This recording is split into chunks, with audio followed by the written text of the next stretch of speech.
हरे कृष्णा, राधे राधे। आप सबका स्वागत है हमारे कीसू गंगवार के चैनल में। आप सब अंत तक बने रहिए हमारी वीडियो में। बूढ़े ससुर का क्रोध। बहू अंजना ने किचन में जाते हुए देखा तो उसकी सास खाना बना रही थी। तो बहू ने अपनी सास को नाम से संबोधित करते हुए कहा, क्यों गीता, बहुत देर हो गई, खाना बनाई नहीं अभी? खाना बन गया हो तो मेरे कमरे में ले आओ। सास ने बहू अंजना को पलट के देखा और कहने लगी, बन गया बेटा, बस अभी लेके आई। ठीक है, जल्दी से लेके आओ, मुझे बहुत जोरों की भूख लगी है। और ये कह के बहू अपने कमरे में चली जाती है। गीता देवी ने एक थाली में सारा खाना लगाया और बहू के कमरे में लेके चली गई और बहू के सामने जाके रख दिया। बहू खाना खाने लगी तो सास वहीं खड़ी हो गई। तो बहू बोली, अब खाना भी खाने देगी, ये मेरी छाती पे ही खड़ी रहेगी? तू बाकी जाके रसोई के काम सारे जल्दी से निपटा ली। और ये सुन के बहू की बातें सास बाहर आ जाती है और किचन में आके अपना सारा काम जल्दी जल्दी निपटाने लगती है। और किचन का काम निपटा के अपने एक थाली में सारा खाना लगाती है और अपने बेटे अजय के कमरे में लेके आ जाती है। अजय गीता देवी का छोटा बेटा था। वो विकलांग है, वो अपनी टांगों से चल नहीं पाता है। वो अपनी व्हील चेयर पे बैठा रहता है। जब व्हील चेयर पे थक जाता है तो वो लेट जाता है या बैठ जाता है। गीता देवी जी खाना अपने बेटे को अपने हाथों से खिलाती हैं और उसके बाद खुद भी खा लेती हैं। गीता देवी जी खाना खा के हटी थी तो बहू की आवाज आई, कहाँ रह गई गीता, ये बर्तन उठा के ले जा। गीता देवी जल्दी से जाके बर्तन बहू के कमरे से बर्तन उठा के ले आती हैं। तो बहू कहती है, अब मेरे लिए एक कप चाय बना के ले आ, मेरे सर में बहुत दर्द हो रहा है। ठीक है बहू, अभी लाई। गीता देवी किचन में जाती हैं और बहू के लिए चाय बना के ले आती हैं। बहू सास को टेढ़ी नजर से देखते हुए कहती है, अब जाके सारे बर्तन धो ले। ठीक है बहू, मैं अभी धो के रख देती हूँ। गीता देवी जी किचन में आकर सारे बर्तन धो के रख देती हैं। बर्तन धो के अपने बेटे अजय के पास आकर बैठ जाती हैं और उसके सर पे हाथ फेरती हैं। अजय कहता है, मम्मी आपसे इतना काम कराती हैं भाभी, रात तक थक के चूर हो जाती हो। और माता गीता देवी जवाब देती हैं कि बेटा, मेरा नसीब ही ऐसा है, तो क्या करें इसको, तुम कुछ मत बोलो, तुम्हें कोई बोलने का हक नहीं बेटा, कराती है तो कोई बात नहीं। अजय के कमरे के बाहर सुन लेती है बहू और अंदर आके अजय को चांटा जड़ देती है। और गीता जी जोरे ही बैठी होती हैं और गीता जी से कहती है, अगर जबान को बंद नहीं रखा तो मुझसे बुरा कोई नहीं होगा।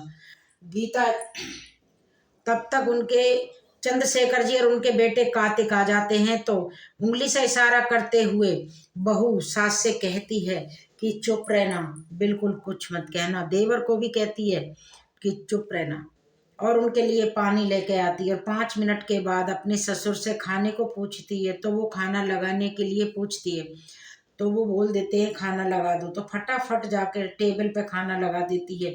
अपने ससुर के आते ही बहू एक पैर पे खड़ी हो जाती है और गीता देवी सहमी सहमी बैठी रहती हैं। दोनों बाप बेटे खाना खा लेते हैं तो बहू जल्दी जल्दी सब कुछ समेट देती है। और उनकी बर्तन बनाने की फैक्ट्री थी। बड़े बेटे कार्तिक को अपने पास ही साथी ले जाते थे और छोटा बेटा 12वीं करके घर पे ही बैठ गया था, क्योंकि वो चंद्रशेखर जी गुस्सीले टाइप के थे। बाहर से बहुत गुस्सा गुस्सीले थे पर अंदर से बहुत नरम थे। जब उनकी गीता देवी से शादी हुई थी तो उनके पास एक छोटी सी बर्तन की दुकान थी।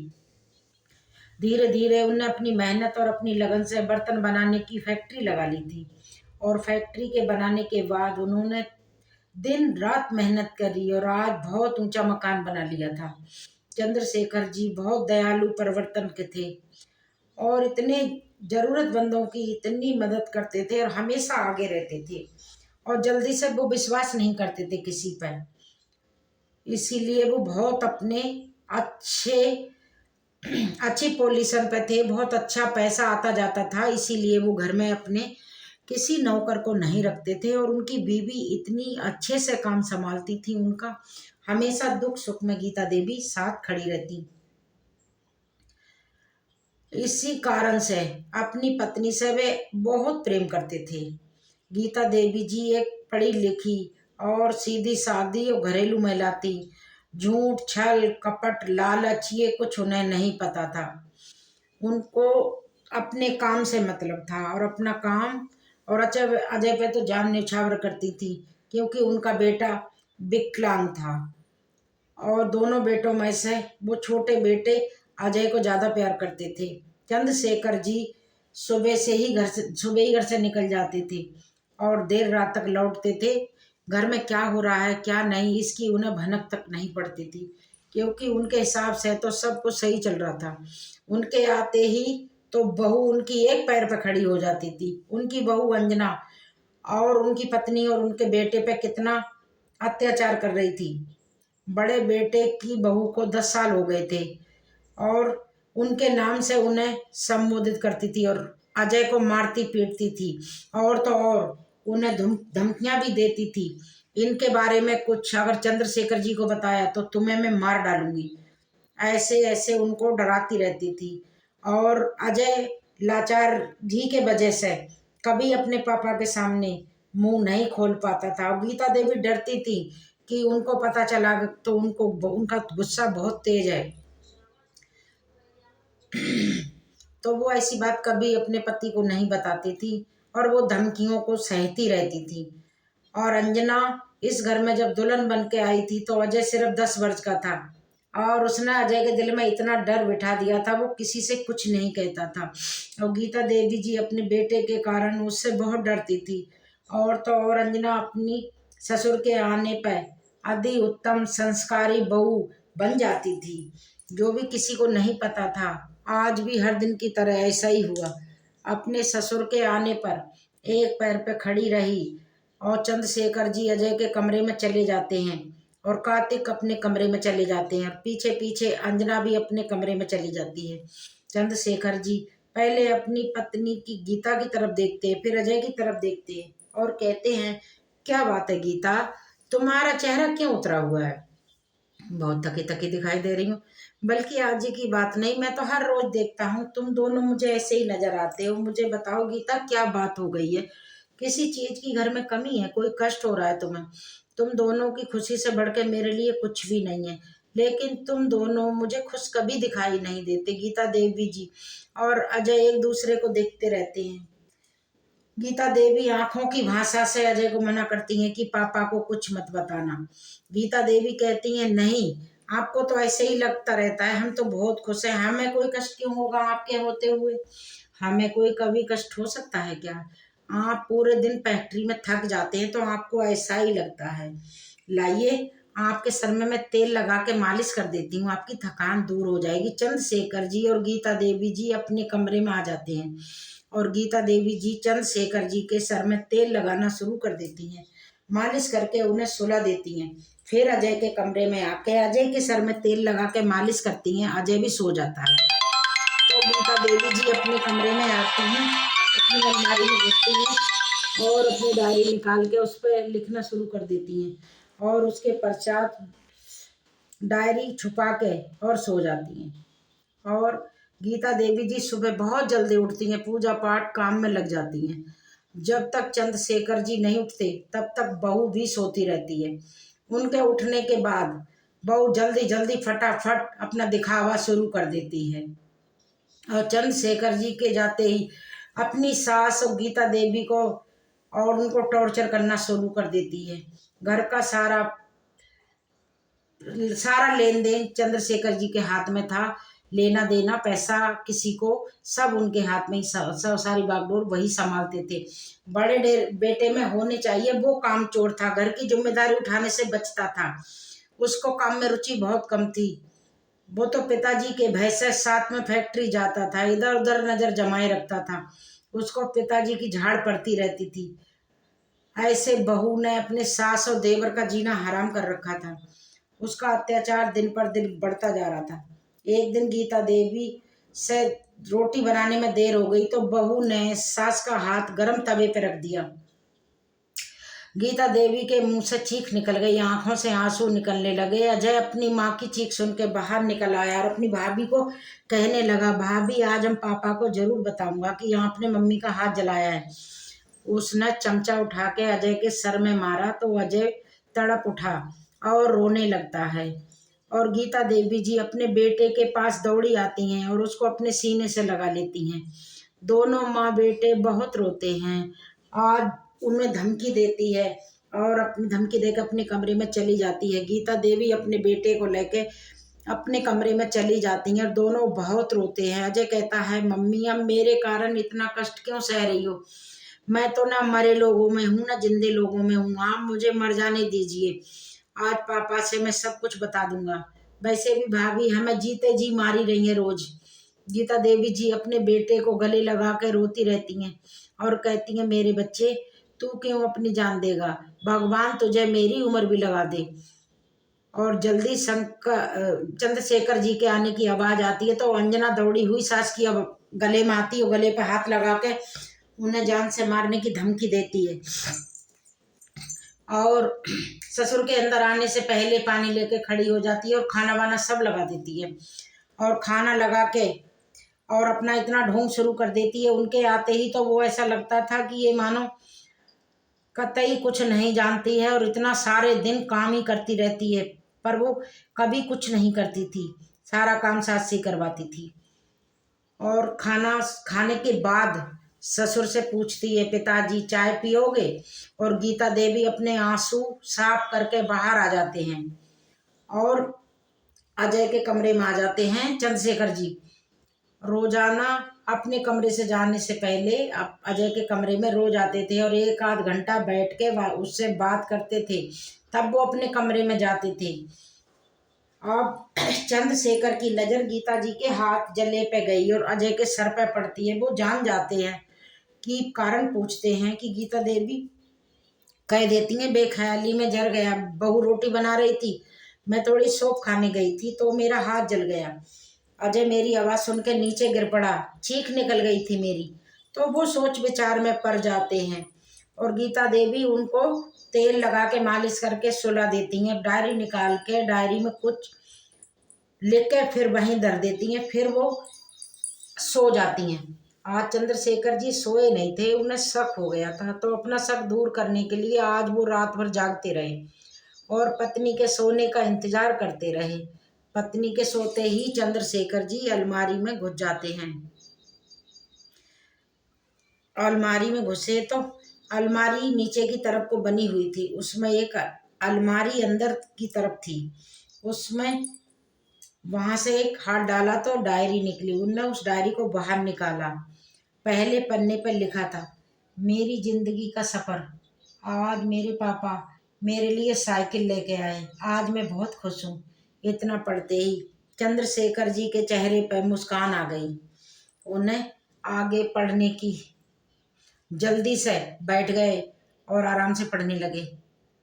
उस डायरी में गीता देवी ने अपने जीवन के अच्छे बुरे सारे पल लिखे हुए थे। गीता देवी जी को बचपन से डायरी लिखने का बहुत शौक था। उन्होंने चंद्रशेखर जी को बताया भी था, लेकिन उन्हें इतना मालूम नहीं था कि गीता को इतना शौक। फिर वो पेज पलटते रहे और पढ़ते रहे, बचपन की यादें पढ़ के मुस्कुराते रहे। फिर अपना नाम अपना जिक्र पढ़ के और खुश हो गए। खुशी खुशी में डायरी पढ़ रहे थे। आज उनकी सालगिरह है शादी की। उसके बाद पढ़ते पढ़ते उनकी आंखों से आंसू बहने लगे। उसमें गीता देवी ने अंजना की हर एक बात दर्द भरे शब्दों के साथ लिखा हुआ था, जिसको पढ़कर चंद्रशेखर जी के रोंगटे खड़े हो गए। उनके आंखों से अश्रुधारा बहने लगी और इतनी बह रही थी, रुक नहीं रही थी। आज मेरी बहू ने मेरा हाथ गर्म तवे पर रख दिया और मेरे बच्चे के सर पर एक चमचा जोर से मारा। हे प्रभु मेरी सहायता कर, हे प्रभु मेरी सहायता कर। उस डायरी के पन्ने आखिरी के डायरी के पढ़ के चंद्रशेखर जी टूट जाते हैं। उनके दिल पे खंजर जैसा चल गया था, हजारों टुकड़े हो गए दिल के और किसी तरह उनको सब्र नहीं आ रहा था। उतना प्रेम करते थे अपनी पत्नी से और अपने बेटे से, और वो इतना अत्याचार सह रहे थे। वो अत्याचारों के बस में होकर सारी बातें सास सह रही थी, और जिनके लिए मैं दिन रात काम करता हूँ, और जान से ज्यादा प्यारी पत्नी और जिगर का टुकड़ा मेरा इतना दुख उठा रहा है, जिसके लिए मैं कभी थकता ही नहीं हूँ। इतना काम करता हूँ, ये इतना नीच कर्म कर रही है, इसको तो मैं 1 मिनट में खत्म कर दूं। रोते रोते थक गए तो अपने आंसू साफ करे, खड़े हुए, डायरी उसी जगह वापस रखी, अपनी पत्नी के पास आके बैठ गए और बहुत प्यार भरी नजरों से देखते रहे और उनके सर पे हाथ फेरते रहे। फिर अजय के कमरे में गए, उसके सर पे हाथ फेरते हैं, और उनकी आंखों में गुस्से की अग्नि दहक रही थी। उनका मन हुआ था कि इसका गला दबा दूं, अभी जान से मार दूं, पर गुस्साओं की ज्वाला को थोड़ा ठंडा किया और सोचते सोचते पूरी रात में 1 घंटा मुश्किल से सोए और सुबह ही उठ खड़े हुए और अपने बेटे से कहने लगा, कार्तिक आज फैक्ट्री की छुट्टी है, आज तुम कहूँ घुमाओ, और मैं भी आज कहीं नहीं जा रहा, मेरी तबीयत खराब हो रही है, मैं घर पे ही रहूंगा आज। और वे दोनों तो जैसे मानो मौका ही देख रहे थे, जल्दी जल्दी तैयार होकर निकल पड़े घर से। चंद्रशेखर जी अपनी पत्नी के हाथ पे बहुत सारे रुपए रख के बोले, गीता ये लो, तुम भी शॉपिंग कराओ और जो चाहिए वो ले आओ, और अपनी सहेली शीला को भी बुला लेना। गीता देवी जी मना करती हैं, किंतु वे उनको जबरदस्ती भेज देती हैं, उनको घर के बाहर भेज देते हैं और अजय को दूध में आधी गोली नींद की डाल के सुला देते हैं, और बहुत कम समय में जल्दी जल्दी घर में सीसीटीवी कैमरे लगवा देते हैं। शाम को सब वापस आ जाते हैं, अजय भी उठ जाता है, और कार्तिक और अंजना तो खाना बाहर खा के आते हैं, तो अंजना बहुत अच्छे से पेश आती है। चंद्रशेखर जी अपने अजय और गीता देवी के लिए खाना बाहर से ऑर्डर कर देते हैं, और वो तीनों भी खाना खा लेते हैं। रोज की तरह सब अपने अपने कमरे में जाके सो जाते हैं। अब चंद्रशेखर जी के जाते ही सुबह अंजना अपने असली रूप में आ जाती है, सास और देवर के ऊपर अत्याचार शुरू कर देती है। सबका सब कैमरे में रिकॉर्ड हो जाता है। अंजना, गीता देवी और अजय तीनों को इस बारे में कोई खबर नहीं थी। अंजना इस बात से बेखबर थी कि उनके कमरे में कैमरा लग चुका है। अब तक तो चंद्रशेखर जी ने अपनी पत्नी की डायरी देखी थी, तो उनके अंदर इतना गुस्सा दहक रहा था। जब चंद्रशेखर जी ने सब कुछ अपनी आंखों से देखते हैं तो उनके हृदय में गुस्सा की ज्वाला उठ भर जाती है। चंद्रशेखर जी परेशान आ गए थे, और अपनी पत्नी और बेटे पर अत्याचार उसमें सारे रिकॉर्ड हो गए थे। तब चंद्रशेखर जी उसी को लेकर पुलिस स्टेशन जाते हैं और पुलिस से इससे कड़ी कार्रवाई करने को कहते हैं, ताकि आगे से कोई भी बहू अपनी सास और अपनी छोटी ननद या देवर पर अत्याचार ना करे। और घर आ जाते हैं। कुछ समय के पश्चात लेडीज पुलिस आ जाती है और अंजना को गिरफ्तार कर लेती है। अंजना चौंक जाती है और घबरा जाती है, कहती है मैंने क्या किया है, ये क्या सब हो रहा है, मुझे किस जुर्म में गिरफ्तार किया जा रहा है। तो चंद्रशेखर जी एलसीडी में वही रिकॉर्डिंग चला देते हैं जिसमें अंजना के अपनी सास और देवर पे अत्याचारों का खुद उसे देख के वो उसकी आत्मा कांप उठती है, जो वो करती है वो सब सामने दिख रहा है। और कार्तिक को अपनी पत्नी पर दया आती है, तो अपने पिताजी को कहता है, पिताजी एक सबका ड्रामा है, आप घर की बहू को इस तरह से बदनाम कर रहे हो। चंद्रशेखर जी कार्तिक के कान के नीचे खींच के मारते हैं, तो कार्तिक नीचे जा गिरता है। चंद्रशेखर जी का वकील भी आ जाता है, जिसे उनने पुलिस स्टेशन से ही फोन कर दिया था। चंद्रशेखर जी कहते हैं, मैं अपनी पत्नी और बच्चे का बदला खुद ले सकता था, लेकिन मैंने कानून को अपने हाथ में लेने की बेवकूफ़ी इसलिए नहीं करी कि मेरे बाद मेरी पत्नी और मेरे बच्चे का क्या होगा। केवल इसलिए मैंने तेरी इस घटिया पत्नी को पुलिस के हवाले करना ही बेहतर समझा, नहीं तो जो इसने मेरी जान से ज़्यादा प्यारी पत्नी और बेटे के साथ किया है, मैं इसका गला भी दबा सकता था, लेकिन मैंने ठंडे दिमाग से काम लिया और घर में कैमरे लगवा दिए और कैमरे लग जाने के बाद में इसकी सारी हरकत कैमरों में रिकॉर्ड हो गई, जो मुझे कुछ भी सफाई देने की ज़रूरत नहीं पड़ी। ठंडे दिमाग से काम लिया और सब कुछ उसी हवाले ठीक हो गया। तेरी पत्नी गीता और अजय को जान से मारने की भी धमकी देती थी। अब इतनी संगीन धाराएं लगेंगी या पूरे जीवन जेल में सड़ेगी। ये सुन के अंजना कार्तिक रोने लगते हैं। कार्तिक कहता है, पिताजी, अत्याचार अंजना ने किया है, मैंने नहीं। आप इसे ही जेल में भेजो, मुझे अपने साथ ही रखो। मैंने तो कुछ नहीं करा है, मुझे तो कुछ नहीं पता था। अंजना अपने किए पे बहुत शर्मिंदा थी, माफी मांगती रही, गिड़गिड़ाती रही, पर उसे माफी नहीं मिली। पुलिस ने उसको अरेस्ट कर लिया था और पुलिस उसे लेकर चली जाती है। चंद्रशेखर जी अपने वकील से अपनी वसीयत तैयार करवाते हैं। उसमें लिखा होता है, जब तक मैं, मेरी पत्नी, हम जीवित हैं तब तक हमारी जिम्मेदारी है हमारा बेटा। अगर हमें कुछ हो जाता है तो हमारी फैक्ट्री और घर और जमीन का इकलौता वारिस सजय होगा। कार्तिक को माफ कर देते हैं, लेकिन कार्तिक को अपनी पत्नी के हरकतों के बारे में वास्तव में कुछ जानकारी नहीं थी, परंतु कार्तिक के नाम पुरानी दुकान देते हैं और कहते, तेरे बस का फैक्ट्री संभालना नहीं है, तू बस ये दुकान चला। अगर तुझ में मेहनत करने की लगन होगी तो मेरी तरह उस दुकान से एक फैक्ट्री खड़ी कर लेगा, वरना तू मेरी फैक्ट्री भी बर्बाद कर देगा। चंद्रशेखर जी कार्तिक को अब अपने घर में नहीं रखते। वे सोचते हैं, कार्तिक अगर दूसरी शादी करने लगा या उसकी पत्नी जेल से छूट के आके फिर से उसी घर में रहने लगी तो फिर से यही व्यवहार करेगी तो क्या होगा। इसलिए वो कार्तिक को एक अलग से घर लेके दे देते हैं और कहते हैं, ये दुकान और ये घर तेरा है। चंद्रशेखर जी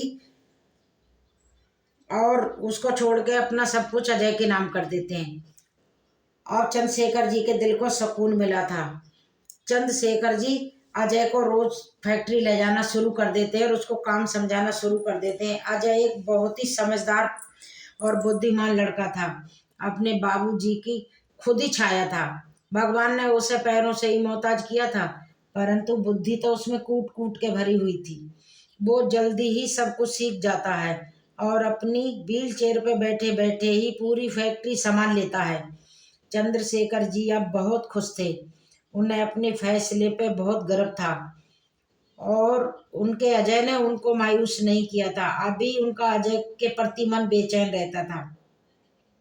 वो सोचते थे, हम माता पिता को कुछ हो गया तो हमारे अजय का क्या होगा। एक दिन छुट्टी का दिन था तो गीता की सहेली शीला देवी अपनी मीना देवी के साथ घर आती हैं। गीता देवी की बचपन की सहेली थी और गीता देवी जी की तरह सीधी सादी और बहुत घरेलू महिला थी। तो दोनों सहेलियां एक जैसी थी, बिना अपनी मांग किए अपनी पति की छाया बन के रहती थी। और शीला देवी और गीता देवी बातें करती हैं और तो मीना और अजय भी आपस में बातें करते रहते हैं और हंसते रहते हैं। चंद्रशेखर जी की नज़र उन दोनों पे पड़ती है तो चंद्रशेखर जी को मीना बहुत अच्छी लगती है और उन दोनों की जोड़ी बहुत अच्छी लगती है। परंतु उनके मन में कुछ सवाल था कि मेरा बेटा बहुत सुंदर है, सब गुण संपन्न है और संस्कारी लड़की थी, मगर उनका बेटा सब गुण संपन्न तो था मगर वो पैरों से तो अपाहिज था। और लड़की सब गुण संपन्न है, इतनी सुंदर है, तो कहीं इस बात का वो बोझ ना मान ले कि मेरा बेटा अपाहिज है। मैं ऐसा कुछ नहीं चाहता, इसीलिए मैं इनका साथ ऐसे नहीं कर सकता हूँ। वो ऐसे नहीं चाहते थे कि उनके बेटे की बीबी जीवन में आए तो वो उससे प्यार करती हो और ना कि तरस खाती हो। उनके मन में एक विचार आता है तो वो गीता देवी से और शीला देवी जी के पास जाते हैं और कहते हैं कि मैंने अजय के लिए लड़की पसंद कर ली है। यह सुनते ही शीला देवी और गीता देवी जी दोनों चौंक जाती हैं और साथ में अजय से बात करते हुए मीना भी चौंक जाती है। मीना के चेहरे पे हवाइयाँ उड़ जाती हैं और अजय तो हैरानी रह जाता है। चंद्रशेखर जी मीना के चेहरे पे गौर से देखते रहते हैं। चंद्रशेखर जी की ये बात कहने से पहले तो हंस हंस के बातें कर रही थी अजय से, क्योंकि दोनों एक बचपन से एक दूसरे को जानते थे। लेकिन जैसे ही ये बात सुनती है तो वो बिल्कुल खामोश हो जाती है।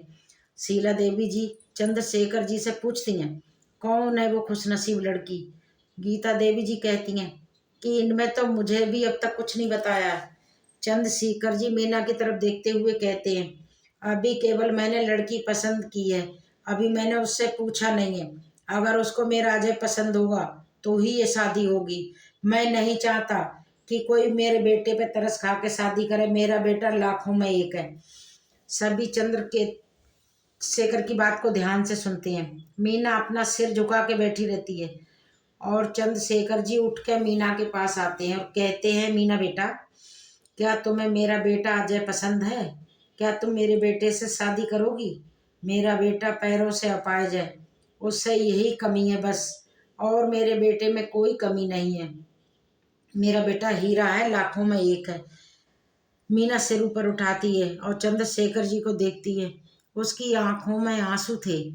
चंद्रशेखर जी हाथ अपने हाथों में लेके कहती है, बाबूजी, अजय को मैं बचपन से चाहती हूँ। मैं अजय को अच्छे से जानती हूँ। अजय सचमुच एक हीरा है। मैं उससे तरस खा के नहीं, बल्कि मैं उससे तो प्यार करती हूँ, इसलिए शादी करना चाहती हूँ। और मैंने तो बचपन से यही सोचा था, मैं शादी करूँगी तो अजय से करूँगी, वरना मैं शादी ही नहीं करूँगी। पर ये बात मैं आप तक किसी से कह नहीं पाई, अपनी माँ से भी नहीं कह पाई। ये सुनते ही चंद्रशेखर जी भावुक हो जाते हैं और उनकी आंखों में आंसू आ जाते हैं और मीना के सर पे हाथ रखते हैं और कहते हैं, जुग जुग जियो बेटा। गीता देवी जी और शीला देवी जी बहुत खुश हो जाती हैं और अजय की खुशी का तो कोई ठिकाना ही नहीं था। वो तो बार बार बस मीना को ही देखे जा रहा था और मीना को भी शर्म आ रही थी। और कुछ दिन बाद अजय और मीना की शादी धूमधाम से हो जाती है।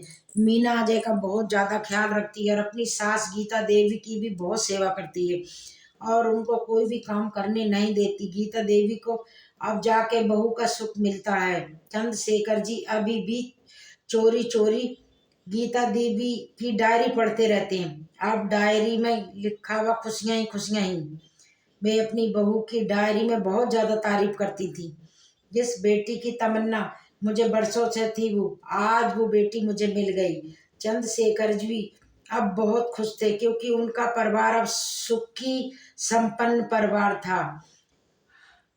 हरे कृष्णा, राधे राधे।